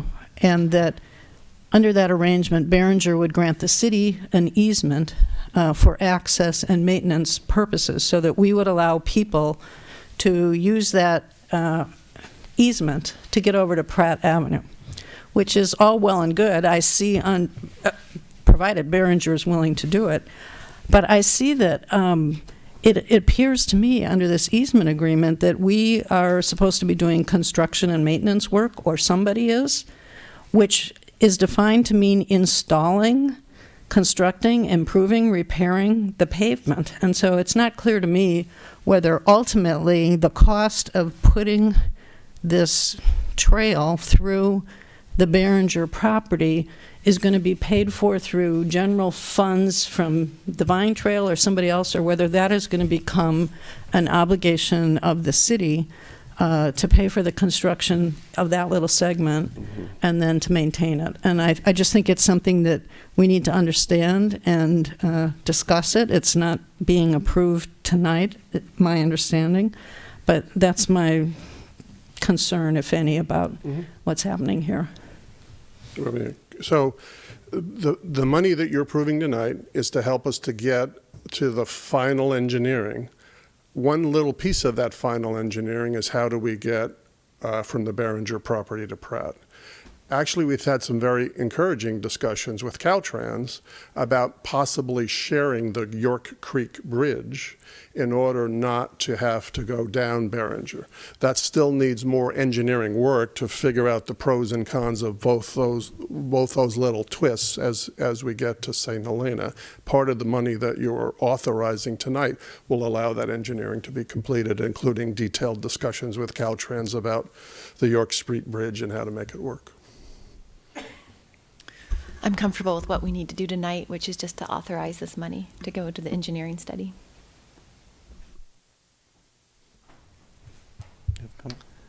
You know, I raised the drip, drip, drip argument at the NBTA, but I still support the project. I think Mr. McMinn understands my concerns about sort of ongoing obligations, sort of a moving target, but I do support it. Just one comment that Mr. McMinn stated that I would take exception to, and that is we don't need to be concerned about what goes on in the county with respect to the agricultural preserve. Indeed, we do. We have, yeah, understood it's not our jurisdiction, but, the county is becoming a little bit more aggressive in terms of what it wants to do at our borders with potential hotels, and we all need to be cognizant of that. So in that regard, I would take exception to that. But I am supportive of this request. I'm supportive of moving forward with it as well. Working on our bicycle culture here, I think, is very important. I'm going to agree with Mr. Doring that what happens in the county and in the ag preserve has effects on our water, traffic, our housing, and the initial ag preserve, starting in '68, was really a collaborative exercise between the cities and the county to create this special place. And so, moving forward, I think it's always a dialogue with the municipalities and the county at a round table where we're all working together for the best outcome. So with that, I'm going to ask for a roll call on the Well, I'll move approval of the staff's recommended action. I'll second. And if we can have a roll call, please, on it. Vice Mayor Doring? Yes. Councilmember Chateau? Yes. Coberstein? Yes. Knudsen? Yes. Mayor Ellsworth? Yes. Very good. Thank you. And we will move to our next item, which is item 8.3. I'll be really quick about it. Do you want me just to describe it quickly? Certainly. So this is a letter asking our Congressman Mike Thompson to reinstate the federal assault weapon ban. I just wanted to note that I'm so grateful for all the work that Congressman Thompson has done on sensible gun legislation. He's worked harder than any other congressman on his Background Checks Acts of 2019, also known as H.R. 8. This is taking the next step. I'm sure many of you or all of you read in the Star editorial board had asked us to, as a council, to write or to show publicly that we support this. I looked for a letter. I couldn't find one. Our mayors had signed on to something that was available to them about common sense background checks and other measures. This wasn't in there, so I wrote the letter myself and wanted to see if you wanted to support it with me. I support the idea. I wonder if it might be more powerful if you redrafted it into a resolution of the council. If people were willing to support it as a resolution, I think it's a little stronger than a letter, but if not, I support it. Thank you. The reason it's a letter is I asked other elected officials, And so they've signed on to it. There's been a lot of support of this. So I thought it was great to show how all of the different cities, and we're all doing this together. It's not everybody, but it's a lot. And so that was my idea with the letter. Any other thoughts? I'm supportive. Well, yeah, I think you know that I'm supportive, so yes. I don't know what the logistics is. Do we need to sign, or I can just, with your support, I can add your names. And I would be interested in a resolution as well. Yeah, I mean, maybe we could bring back a resolution that essentially follows this language and put it on an upcoming agenda. That would be great. Yeah. Thank you. Yeah, so I'm supportive of moving forward with this. I think it's very timely, and if we can get the letter out, and that gives you something to work forward with, and then also look at a resolution. So is there a motion? Oh. You just need our support then. Right. Okay, Yes. very good. Okay, thank you very much. Thank you. Thank you. Thank you. Okay, we'll move past public hearings and old business, seeing none, and we will come to new business, 11.1. This is introduction and first reading of an ordinance amending sections 10.08.010 and 10.08.020 and adding section 10.08.030 to chapter 10 or 10.08 title 10 of the City of St. Helena Municipal Code regarding the establishment of speed limits within the City of St. Helena, and this is prepared by Ms. Smithies, our Public Works Director. Thank you. There's also some collaboration with our city attorney, who has a little more expertise in some of the write-ups of this ordinance. But the every 5 years, the city should be updating their speed surveys and be able to have police department to enforce the speed limits in our city. In the past, we haven't brought it to council since 2006. Therefore, we're very past that 5 to 10 year margin. There have been some changes made over the years that we haven't actually been to council. So there's speed limits in front of schools that are appropriate speed limits from the state standards, but we haven't ever come back to council to memorialize those. So that's what we're doing, some cleanup here at this item, as well as the recent speed survey done by our police department and Interwest, who has a licensed traffic engineer on their staff, did some speed surveys on Pope Street, and both times the 85th percentile showed that the speed should be appropriately raised to 30 miles per hour. However, due to the proximity to, you have school zones, Jacob Miley Park, Wapo Park, that we could restrict it to 25 during times when children are present in those areas, which I would recommend at this date and time. We were going to bring a resolution to approve and memorialize some of the items that we can memorialize by resolution tonight, but instead it was left as a draft resolution for your review and input. And so we're looking for your direction on this, and we'll bring it back for a second reading in the next meeting on October 8th, excuse me. I have a question. I would definitely want the lower speed when kids are present. How would that impact with the Montessori school, with kids riding to and from school now and also going to the parks? What hours would it be when kids are present? I believe it's typically 7 to 3:30, but I need to confirm on the state website the time. There's I think, or is that set by the city? I'm looking at our city attorney if he recalls. I'm just wondering if it's different too, if they're going to sports at Jacob Miley. It said generally when kids are present, something. so it could be 7 to 5. I got to check to see if that's set by resolution or if it's in the state code. Well, there's nothing in the code that specifically states what the time limits are. It just says when children are present. There might be some regulation that they sort of generally follow, but I mean, I think if you have evidence that the kids are there from 7 till 5, if there's other activities, I think you could establish it for that time period. And that could be signage that's added to the existing 25 mile per hour signage out there, and then have the... Yeah, you're certainly these posted limits need to be posted, excuse me, and to the extent you have some hour limitations on those, that ought to be included in the signage as well. And this is only the section from Allison to the trail, not the section beyond that, since you're hitting the more urban neighborhood. I don't quite understand this 85th percentile. It seems to me that if a lot of people are speeding down the street, the result of this 85th percentile analysis is that the speed limit is raised to the more closely approximate the level at which people are traveling. And so speeders raise speed limits instead of being forced to drive at the 25 miles per hour. And I also see that whatever is suggested through the analysis can be adjusted downward based on the road conditions or characteristics, but that seems to be the pavement width and whatever else. But even so, I would submit when you're going from Allison to the Silverado Trail, you have sort of meandering bike lane, sometimes green, sometimes not, sort of intermingled with the traffic. And you got a lot of entrances and exits there, and we heard a lot tonight about traffic on Pope Street, and I just really question why we would allow the speeders to raise our speed limit on Pope Street. Doesn't make sense to me. And the same is true of Madrona.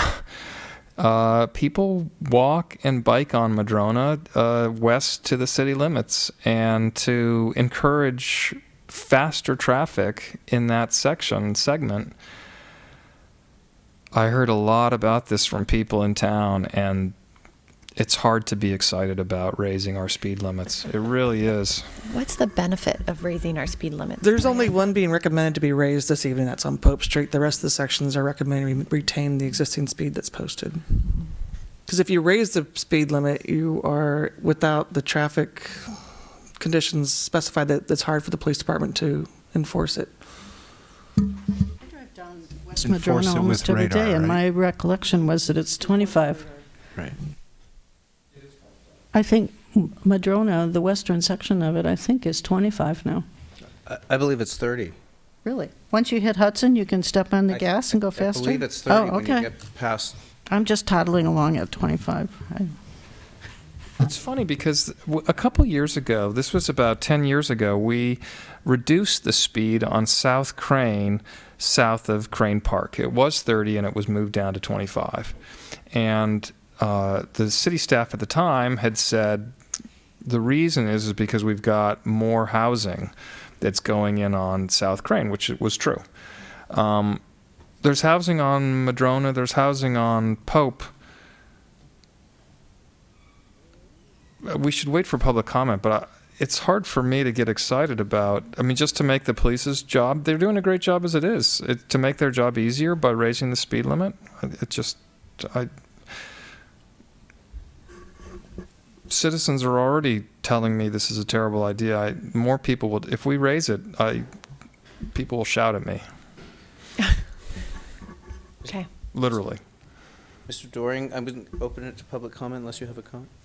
Is there any public comment on this item? Yes, because I have lots of time to write notes. Okay, right up here. Trudy Bullany, 497 Silverado Trail. I had to look closely at the notes, that the agenda you put out there, to see who came up with this idea. And it says it's the Public Works and City Engineers. I wonder how often you go down Pope Street. Right now you're saying raise the speed limit from 25 to 30 miles an hour from Sulphur Bridge to Silverado Trail. That means you can go over the bridge at 30 miles an hour.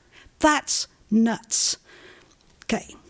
There's a crosswalk that helps, and the speed sign that was put up is a huge help. I look at that. I probably go up and down that street. I've probably done it 1,000 times, maybe more, because I live just around the corner. That big flashing sign says 25 miles an hour, and if you're going faster, it reminds you. Those things are wonderful. They're solar. They don't cost that much to put in. Put a few more of them on the street. I think saying that, making it easier for our police officers by upping the speed limit, that doesn't make sense. There's children, there's a park, there's old people, there's people with their walkers out there. And the other thing is, a long time ago when the development, I think it's when Stonebridge was put in, the developer was supposed to put in a sidewalk, and they didn't. What they did was they made an area with kind of a little verge, with some white posts that stick up. There's no security. If a car goes slightly off there, you've got kids on bikes going down there. And somebody mentioned the bike track, the bike trail. It goes all over the place. Let's put in some mitigation to keep people moving slower down there. Yes, it's a way to get out of town. People are busy. They want to get out of town, especially since Pratt was closed. But it doesn't make sense for the safety of people on that street. The other thing is, while I'm up here, when you go over the Pope Street Bridge and you come onto the trail, that's city property, just over there. You go north or south, you come to the county lines. The county repaved their parts of the road, looks really good, but the bit just over the bridge hasn't been redone, and the markings are awful. They've almost disappeared. So somebody who comes over the bridge, who doesn't know the area, can't even see the stop on the road. Then when you come south from Calistoga and you're turning onto the bridge, there used to be a wonderful hash-marked area, so cars coming down would really turn wide to come onto the bridge. That's almost worn away. And that prevented the bridge from being badly damaged when people would cut round that corner. That bridge was built the same year as Tower Bridge in London. It was built for horses and carts. And here we are. I mean, sometimes you'll have maybe 10 cars sitting on that bridge. The weight of those cars compared to a horse and cart, I mean, it's amazing the bridge is still up. And if you go into the little park there, which, by the way, isn't getting its fair share of being taken care of, because you're not mowing the grass in there and you're not taking care of the trees, but the little Stonebridge Park, if you go in there and you look up at the bridge, it is an architectural marvel. It's a wonderful stone bridge. And we've got all of this traffic going over it, really damaging it. The other thing is, it's getting worse with people, I'm sorry, but I'm going to hear it. When people come off the bridge to turn left or right, the traffic is so bad right now. I've lived in my house just on the trail for 35 years, okay. But the amount of traffic on the trail now with working people, they start at 5:30 in the morning, and there's a constant stream outside my house. Thank you. We have to do something. Thank you. Thank you. Public comment? Yes, hello. Hello. Chris Birdwell, resident. I live at 280 Pope Street. Came here to see the Castellucci project, and I found out about this, so I'm now standing up here for something else. I was reading the document online while the meeting was going on to take some notes. Personally, I don't understand why we're considering an increase in the speed limit on Pope Street. In reviewing the study that was completed, it studied 11 streets where posted speed limits are above or at 25 miles an hour. Of those 11 streets, 10 have average speeds at 29 miles an hour, 30 miles an hour, 31 miles an hour, and then Pope Street at 33. Why aren't we increasing the speed limits on all 11 streets? Why are we just sticking it to just one? It seems like people are speeding on all the streets. And the thing that I'm concerned about is that if we increase the speed limit, people are going to drive not 30 miles an hour, they're going to drive 35 miles an hour, because everybody knows in traffic school, to get out of a ticket, stay within 5 miles an hour of the speed limit. That's what I was taught when I went to traffic school, stay within 5 miles an hour. So why support the speeders? Pope Street's used by many stakeholders. We have the students that go to Montessori school. We have the locals that live in town. Pope Street is a residential community. There are no businesses on Pope Street. There's a Montessori school, but everybody else on Pope Street, between Silverado Trail and Main Street, they're living there full time. The problem with Pope, it's also used as a pass-through for workers. People don't want to go on Zinfandel. They don't want to go on Deer Park. They want to pass through Pope Street because it's a matter of convenience. And we're in supporting, and the people that are speeding most likely, I haven't taken a survey, but I personally think it's more the people trying to get through town rather than the people that are living in town. Because the people that live in town know the people that live on that street. They don't want to have an issue where they're speeding when somebody else's kid is crossing the street. I've been at Jacob Miley Park. I've seen kids chase balls across the street. I've seen the people walk in town in the dark. There's no sidewalks on Pope Street, really. There's no curbs. There's low visibility. We're going to increase speeds in an area where the street's already unsafe to begin with. I just think it's a little short-sighted. Personally, I think we should look at solutions to get the speeds down. Add a stop sign or two. We could do that. We want to change all the street signs to 30 miles an hour. Why not just add 2 stop signs? Add a permanent stop sign where the temporary crosswalk is with the beeper. Add a stop sign near the school, Montessori School, in Napa Valley College. I commute and live in this town. Luckily, I work on Main Street. I live on Pope Street. I work at Meadowood most of the time too. I mean, I'm commuting on Pope Street 10 to 15 miles a day. And traffic has never been an issue for me other than 1 or 2 times a week from the standpoint of waiting for people to get to and from Pope Street. I don't think there's a real need to speed people through Pope Street. I just think it's an area that we need to preserve and protect and make sure we take care of our citizens first. And reducing or increasing the speed limit to 30 miles an hour, I think would do more damage than good. I do think it's a good thing to study. I think that this group is doing a great job. I think the city's doing a great job, from what I've seen. But I think we do need a little bit more community outreach, because there were people here today that had to leave because they had other things on their calendar. People who are parents at the school, people that coach our kids' teams at these parks, people that see how chaotic it is, all day. Think about use for our young kids. People ask, well, when are kids on the street? Kids are on the street starting at 7:30, 8 in the morning where they're going to school, and they're really leaving at 6:30 at night, 7 when the last practice is over. So we just basically allowed people to speed when it's dark or drive faster. So why make the change at all if we're just talking about this 6 to 7 hours in the day, early in the morning or later at night when it's already dark out? It just doesn't make any sense to me. But maybe there's another study that can prove me wrong. But it's just my opinion as of right now. Thank you very much. Thank you. Thank you. Good timing. Additional comment? David Capone, and I'm at 270 Pope Street. So I think I'm the only person in the room that's actually observed traffic all day, every day on Pope Street. And, talking about time of day, reduction of speed and everything, there are people that live at the apartments that walk up and down that street with their kids alone, all hours of the day, whether it's early in the morning, all the way till midnight. I mean, I hear kids and families walking back and forth to Safeway, crossing the street in front of my house at Pope and College at midnight, all the time. Changing the speed limit there would just be crazy. There's seniors in Vineyard Valley, 601 Pope Street. It is the busiest pedestrian, cycling, and traffic street in all of St. Helena. The other thing that, when I was reading the traffic study, what Chris pointed out is, the speed limit is measuring that 85% mean. Cars go a lot faster than that. Increasing the speed limit on Pope Street to 30 miles an hour means increasing the speed limit to 40 miles an hour. They're already going 10 miles an hour over the speed limit. They're going to go 10 miles an hour over whatever speed limit is posted, period. They don't care. Who speeds on Pope Street? Everyone speeds on Pope Street. Whether it's residents, I working in my front yard on a Saturday afternoon, and I look up and I see somebody go blazing by my house that I know, and they look at me like, oh, Dave caught me again.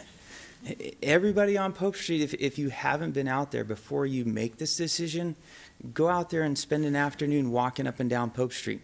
Watch the cars going by.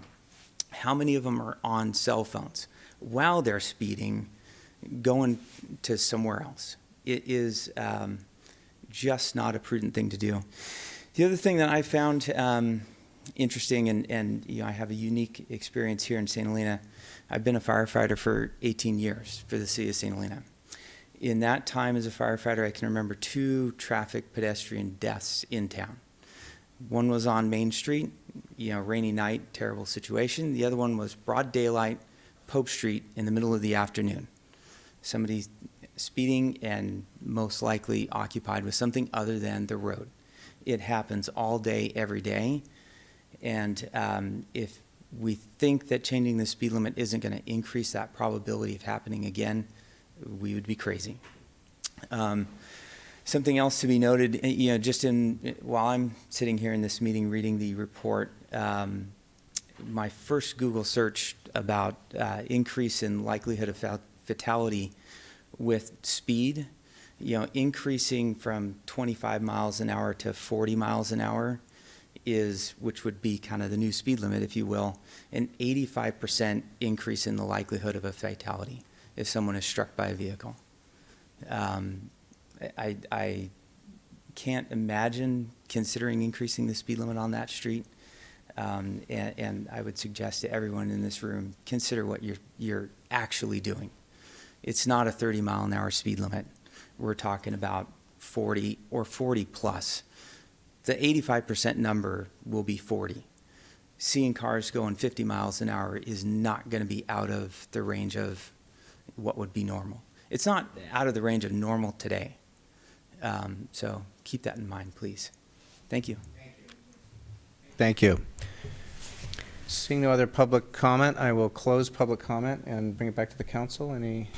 Well, I have one more comment. There's some very detailed statistics at the back end of this report about the speeding and the traffic and the roads in each instance.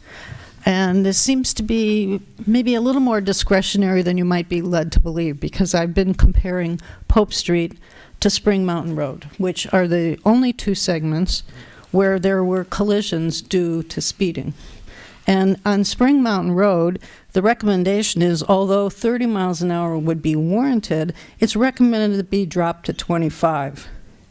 And it has virtually the same characteristics. When you look at the predominant land uses, you look at the width of the road. Spring Mountain doesn't even have bike lanes, but we know that Pope Street does. And so I would hope that at least with Pope Street, we could leave it at 25, and I'm open to looking at some of the others as well. Thoughts? Mr. Doring? Whose bright idea was this? No,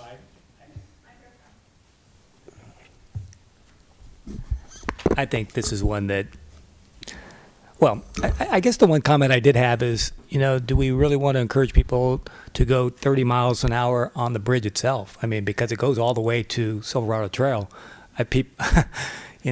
Residents have a problem with that. I'm fairly experienced going on a bridge, but my God, I'm on a bridge, every other day, and you just see people go, no, you do not want to encourage somebody to go faster on the bridge. In a way, that's what we're doing. I understand that it's all the way down to Allison, but that's my particular concern right there at the bridge itself. It just doesn't make any sense at all.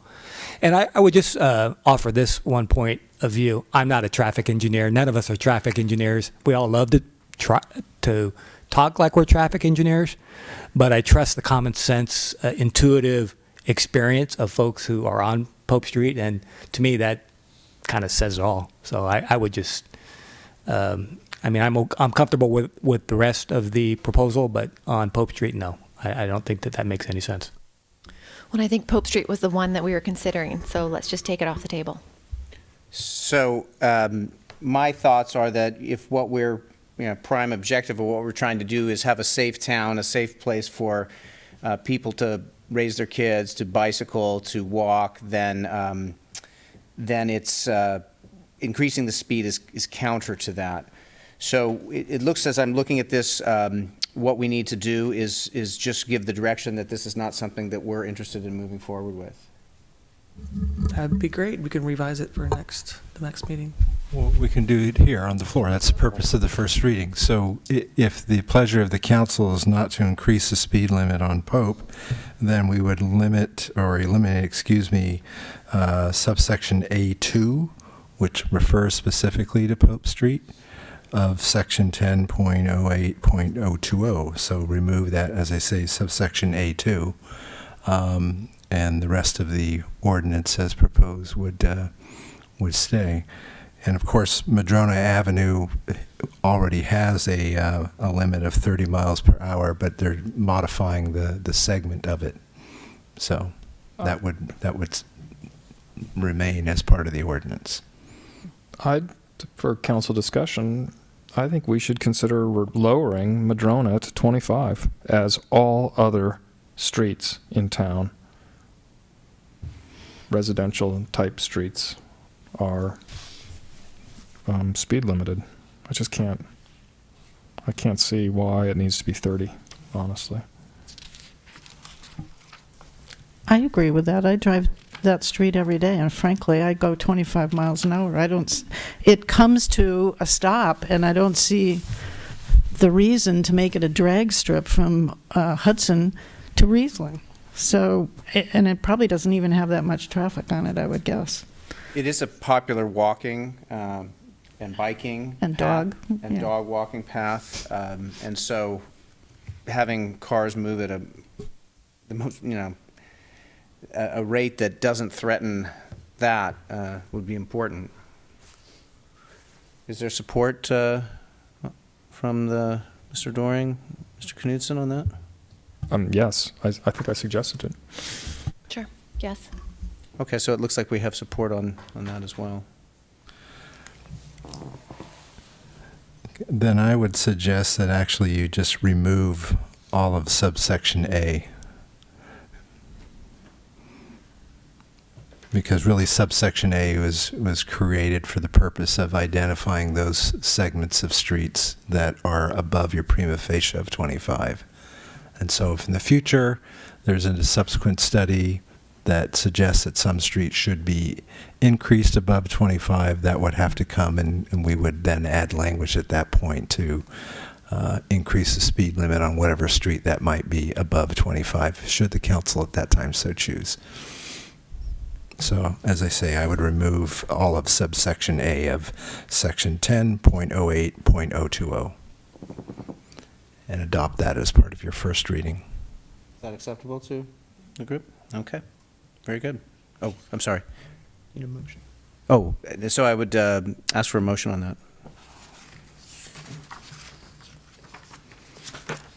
Is there a motion?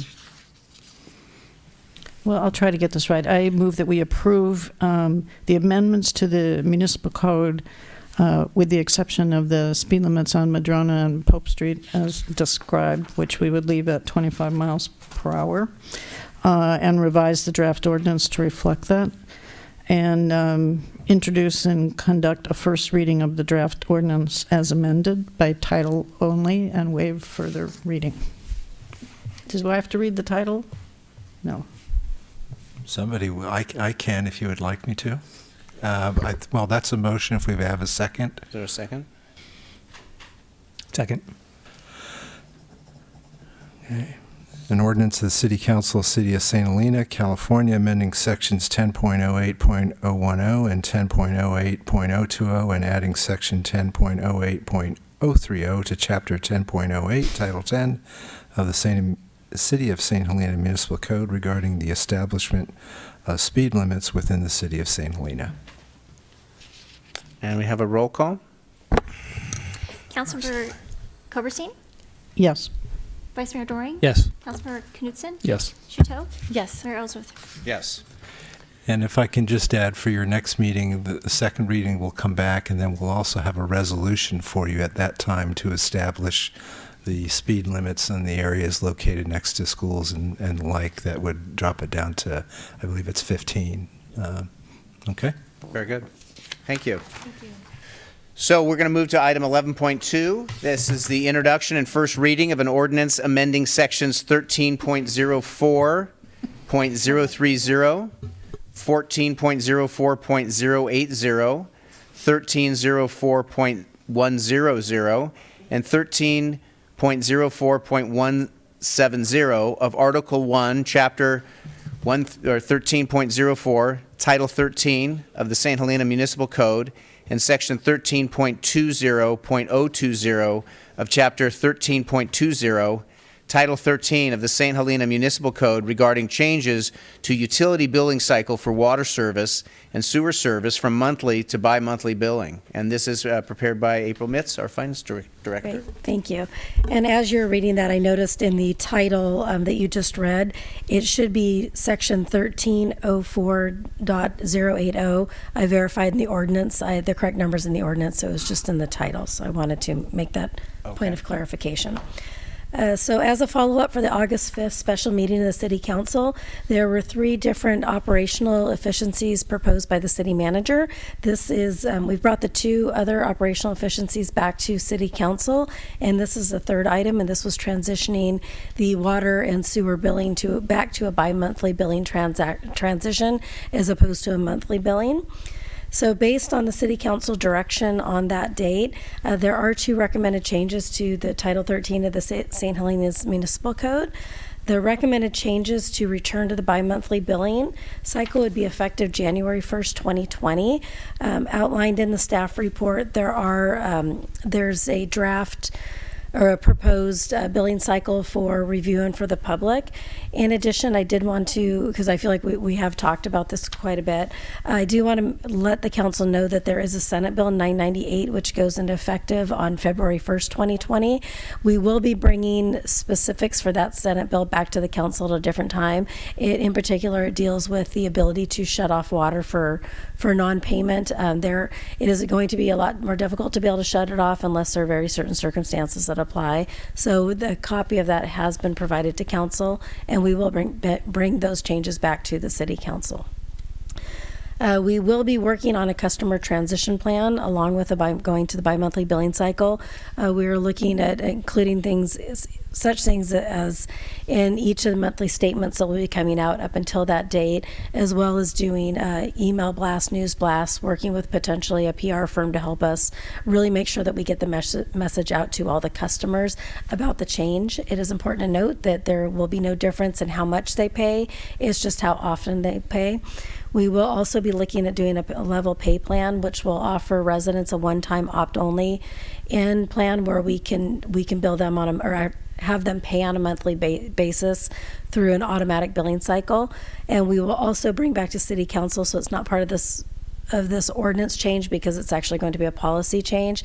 We will bring back the CARES policy, so City Council can look at that and make sure that the CARES rates are also aligned with how we're changing over to bi-monthly billing.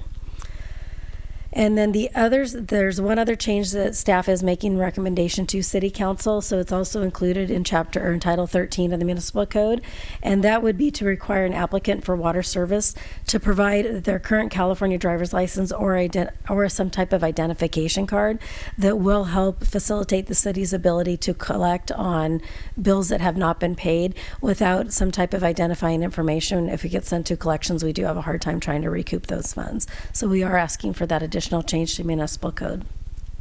There are no direct fiscal impacts associated with this ordinance, but if enacted by City Council, we're expecting it will reduce about 50% of staff time as it has to do with shutoffs each month and preparing extra monthly bills. So at this point, staff does recommend City Council review the draft ordinance, amending the sections of the St. Helena Municipal Code, and then also recommends that you approve the proposed amendments, and then introduce and conduct a first reading. And I'm happy to answer any questions. Are there any thoughts or comments? I only have a question about the CARE program. When you bring it back to us, is it your intention that we might also look at the income limits in that program and look at other indexes?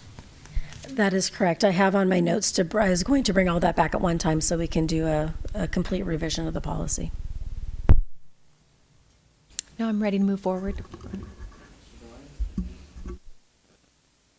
I just want to congratulate the staff on this. I think it's moves like this that find efficiency in our policies and our programs that are going to really help. You know, it frees up staff time, gives us extra capacity for other things. The fact that there's an option for the community, if somebody wants to pay monthly, they can do that. I think that's really important for people to know. They don't have to pay every 2 months. If they want to pay every month, they can. But this is going to free up a tremendous amount of staff time. And so I just want to say thank you to staff for finding this, recognizing it, and bringing it forward. So I'm very supportive. Bringing back the CARES package and letting us look at that is important. And so with that, I'll look for a motion. I'll move that we approve the proposed amendments to the St. Helena Municipal Code as described above and reflected in the red line document, Attachment B, and introduce and conduct a first reading of the draft ordinance, Attachment C, by title only and waive further reading. Second. You want me to read it? Oh. Flip you for it, no? Okay. An ordinance of the City Council of the City of St. Helena, California, amending, sections 13.04.030, 13.04.080, 13.04.100, and 13.04.170 of Article 1, Chapter 13.04, Title 13 of the St. Helena Municipal Code, and Section 13.20.020 of Chapter 13.20, Title 13 of the St. Helena Municipal Code regarding changes to utility billing cycle for water service and sewer service from monthly billing to bi-monthly billing. Councilmember Chateau? Yes. Goberstein? Yes. Knutson? Yes. Vice Mayor Doring? Yes. Mayor Ellsworth? Yes. So our final item, 11.3, is designation of voting delegates and the city. Item 11.3, designation of voting delegates and the City Council to review two proposed resolutions for consideration at the League of California Cities Annual Conference business meeting and provide voting direction to the voting delegate and alternate voting delegates. This is our City Clerk, Ms. Shafopoulos. I am actually going to be taking this over. So as you know, the League of California Cities Annual Conference is coming up in October. And so the delegates do attend this conference, and they're asked to have a voting delegate, and then two alternates. Typically what will happen is the mayor would be the primary delegate.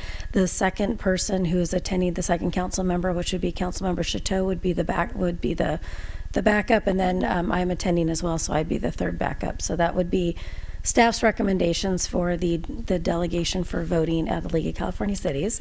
So that is the first item up for discussion tonight. And the second is the two proposed resolutions from the League of California Cities. So the first one is amending the proposed resolution supporting the idea of amending Rule 20A to the California Public Utilities Commission. And what that would do, that would include the very high-risk fire areas to the considerations for utilizing funding to actually do underground power utilities. The city of St. Helena proper in itself is not considered a very high-risk danger area. However, we are completely surrounded by it. So if you look at their map, it is red completely around us. And so for us, it would be important to actually support that. In addition, with that support in that resolution, it would also be going to the California Public Utilities Commission and actually asking for additional funding to be able to support the idea of building underground utilities. Inside the packet that was presented to City Council, there was a great summary of both of these items, and in particular, a summary by the League of California Cities stating that if that were to happen, it could potentially cause an increase in taxpayer rates. So I wanted to point that out, that is one of the things that could happen if the resolution goes through and the California Public Utilities Commission does agree to amend the rule. The second resolution is calling upon state and federal governments to address the impacts of international transboundary pollution flows into the southernmost regions of the California and the Pacific Ocean. In particular, this item was brought forward to the League of California Cities to address two different rivers down in Southern California area that feed into from Mexico, that come from the Tijuana River. Then there was also a secondary river that they come into the water flow and the water supply into Southern California areas. There have been several legislative actions that have taken place where they set up different various quasi-governments that would monitor this. However, over the years, the funding has dramatically decreased. And so what the league wants to do is encourage a resolution to go forward to call back upon the state and federal governments to restore those regulatory agencies as well as the funding to go behind it. I'm happy to answer any questions. Any thoughts from council? Any thoughts? So you're looking for the agreement that the order of the voting delegates, and then also whether we have support on these two items. That is correct. Okay. And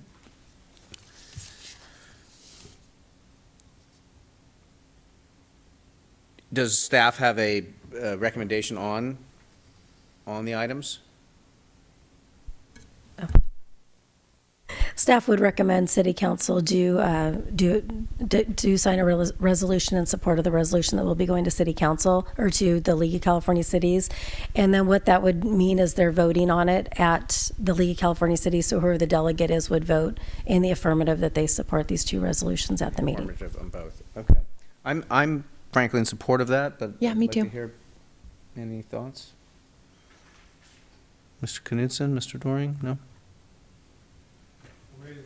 Okay, so we'll have the, do we need a motion? I'm sorry, I misread what that is. There's no vote. It just needs consensus on who your delegates is and consensus the support of these two resolutions. I think we're there. Great. Thank you. So with that, I appreciate everybody's patience and being here, and I will adjourn the meeting.